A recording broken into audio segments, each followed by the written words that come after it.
It's nice to be with you. They say that every child's a lesson, sometimes by what they say, sometimes by what they do, sometimes just who they are. Here's my family: two girls and a boy. My son, Austin, has autism. He was diagnosed at age 3. He didn't talk until he was 10. And if you ever get a chance to talk to him, you'll think he's making up for lost time. He's a typical brother in many ways. His sisters say that Austin never cared much about any of their boyfriends until they got a new one. And then all he wanted to do was talk to the new one about the old one. He drives. He passed the driver's test the first time. Sometimes he chauffeurs me to the airport. I pay him $20. He'll get up early, carry my bags down the stairs, navigate the rush hour Chicago traffic, and we'll pull up to the United Terminal. And every time it's the same thing. I'll say, Austin, you got me here on time. You got me here safely. Thank you. And I love you. And every time he will turn to me and say, $20. But make no mistake, he has lots of challenges. He probably reads at a 6th grade level, has difficulty with conversations, has no peer friends. I've never played a game with my son, not even a game of catch. And if he's like most people like him, he'll never be offered a job. Something we parents start thinking about almost the instant we get the bad news. And I've learned we parents often share the same hope to live one day longer than our child, because we know what's likely waiting for them when they grow up.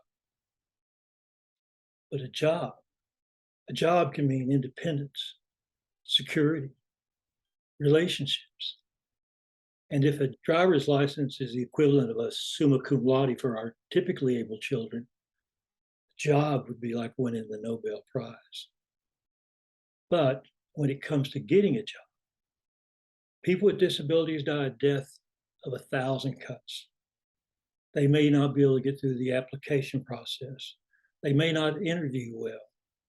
They may learn differently than the way we are used to teaching. And the unkindest cut of all, the belief by most that people with disabilities really can't do the job. That it's a great thing to hire people with disabilities if you can afford it. And as for the lessons that my children have taught me, especially Austin has taught me patience, and I've always underestimated him. He has surprised me over and over. But he would never get through most companies' hiring practices. I would lay in bed at night thinking, could we give him a meaningful life? And I'd think about all those other people out there that don't have the means that we do, wondering what they must be going through. And here I was at Walgreens, in a division of 10,000 people with 20 centers across the country. We're hiring 1,000 people a year. And I got to think, if we couldn't do something, who would? So we started contracting with outside agencies, and they would bring in people to do ancillary work like tagging or custodial work. And it was working out very well. Community organizations were giving us awards as great corporate citizens. And it spread out to our other centers too. We gave them even team member shirts, name tags, so they'd feel like part of the team. And one of our employees came up when I was visiting a Dallas center, and she showed me a picture of her with the team. And she felt obligated to tell me, oh, but I'm not one of them. I didn't hear anything after that. I'm not one of them. There you have it. They weren't our employees. They weren't doing mainstream work. They weren't getting paid the same amount, and they weren't us. Well, we believed that certainly some of those people could do the mainstream work, so we began to hire from the group. Our Pennsylvania center hired a young man named Chuck with Asperger's, and they put him on a production line with 2 ladies. who had volunteered to be his peer coach. Now, Chuck did a great job, showed up to work every day, but he did have certain quirks. Every time he would see a purple tote pass through his area, he would let out this shout of glee and do a little dance, something we've never seen before. So the first question was, is this appropriate behavior for the workplace?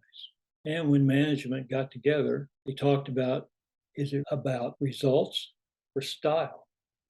What's important? And when you really get down to it, which do we prefer? Complaining or dancing? Complaining, dancing. Let's go with the dancing. And when I talked to those two ladies that I worked with him, asked them, does anybody in this building ever say anything about Chuck? And they said to me, well, if they do, they're going to have to come through us. Now we were making progress.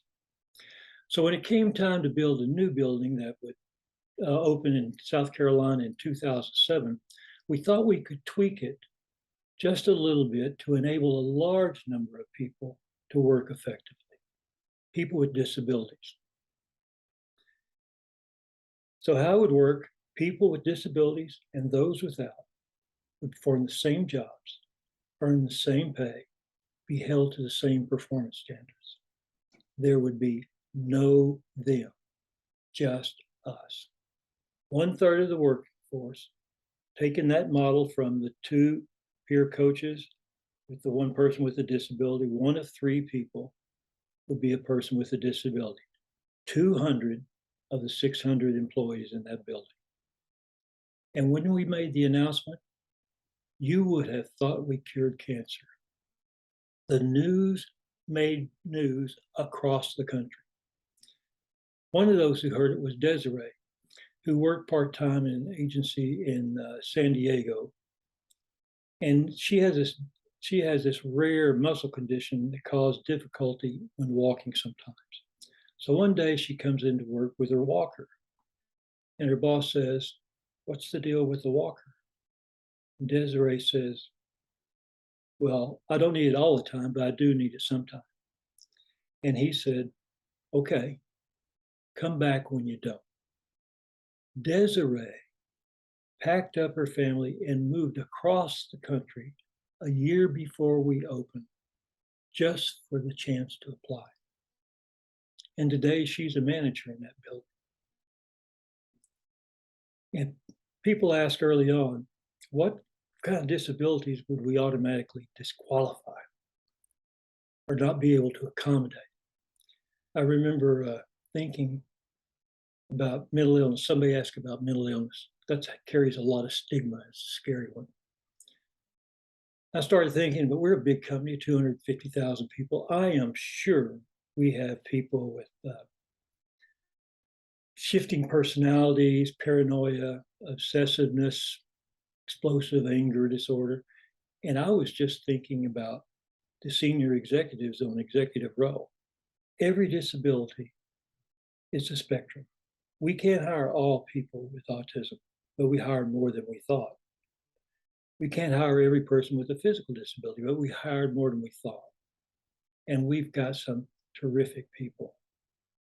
People like Angie, who has cerebral palsy, an honor student with a master's degree who couldn't find a job. Angie is the best person I have worked with in HR. And today she runs HR in a building, another center in Georgia. Or Harrison came from the school system, has autism, has difficulty with basic arithmetic, but he performs every job at 150%. And there are hundreds like him. Here's the number of people with disability in that building: 200, 1/3 of the entire workforce. And as for performance, we decided to publish everything we knew. People with disabilities perform as well or better. They have better retention, better attendance, less workman's comp cost, fewer accidents. They work safer. Why? They follow the rules. As a matter of fact, most of our safety trainers are people with disabilities. Now, all the other DCs, they took note of all this is what was going on and how effective it was, and they started to roll it out across all their other DCs. And this is what that original 200 looks like. Over 1,000 people with disabilities, 10% of the entire logistics workforce at Walgreens. And we opened our doors to other businesses, even our competitors. Many have come and launched their own initiatives. Here are some of the better known. And the list keeps growing. Now, Meijer is a big box retailer similar to Walmart that operates in 6 states across the Midwest. And they launched their initiative after hearing about ours. They didn't even come and see us. And I would never expect my son to have benefited from this. But he just completed 8 years of perfect attendance at a Meijer's distribution center in Wisconsin, about an hour away. And yes, he does drive his own car. And I have lost a chauffeur. But I've gained a son who's the only person in the house with a steady paycheck. The biggest surprise is the impact on the work culture. More effective, more teamwork, more purpose. Here's what the managers have to say about it.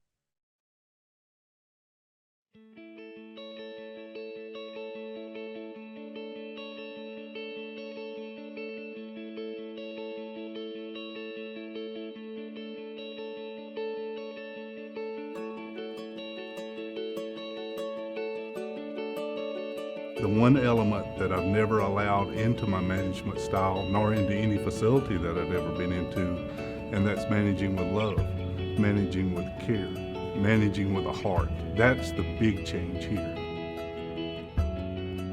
It's all about the people. To manage and be successful in our building, you have to focus on the individual.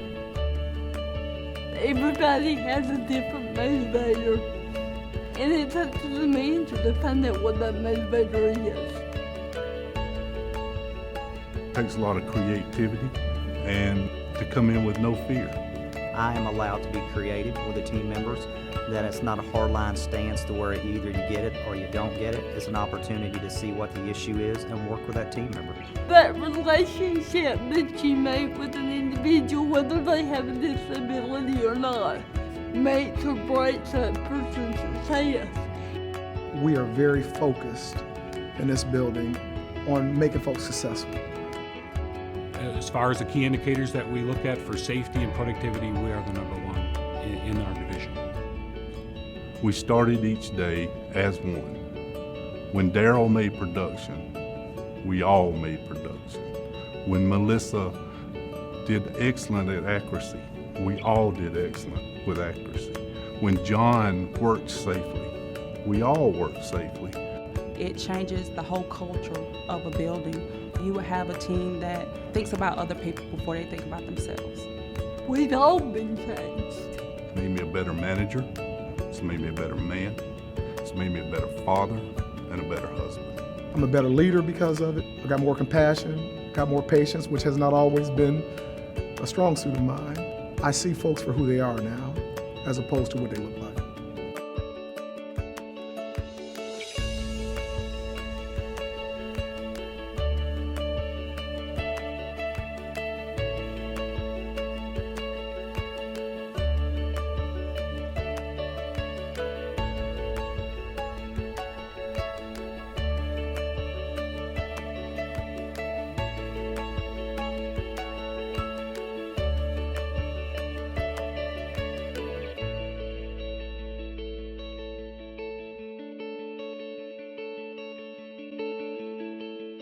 As for raising Austin, he's now in his mid-30s. And I think, unlike many other parents who've raised a child with a disability, it's $1 million experience. That is, you wouldn't take $1 million to repeat it. But also, like most of those who I've talked to, it's changed me for the better in ways I would have never have dreamed of. That's what you saw in the video with the managers. They were changed too. I hope it'll be that way for you too.